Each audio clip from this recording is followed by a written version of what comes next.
know that there are rules about reading the Quran. That is, we should be in the state of wudu before touching the book.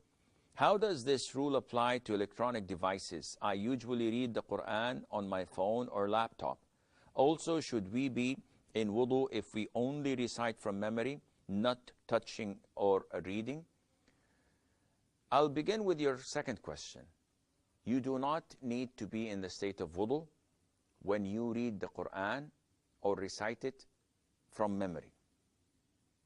And a lot of the sisters, especially from the subcontinent, they come and say, when we recite the Quran, do we have to wear our hijab? Do we have to cover our hair? When we hear the adhan, is it must that we wear the hijab? And all of this is baseless. These are baseless things.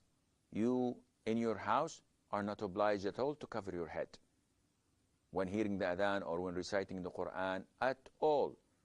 So this is baseless. One would say, oh, it's best that I do it. No, it's not. Because now you're innovating. Now you're bringing something to the deen that is not part of it. As for reciting the Quran and touching the PDAs or the mobile phones or the laptops to read the Quran from it, you do not require wudu for that. Why? Because these characters, these letters, these words, they are digital. So once you turn them off, they're gone. They are not like the actual Quran which is written on paper, and this requires wudu. And this is what the scholars say. Of course, if you perform wudu, would I be rewarded? Definitely.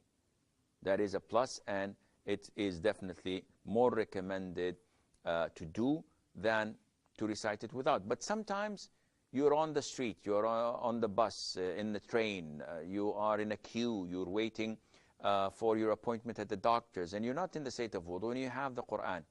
So instead of reading a magazine or chit-chatting or watching the TV in the waiting room, you do something useful and you recite the Quran from your electronic device without the need of making wudu, and Allah Azza wa Jal knows best.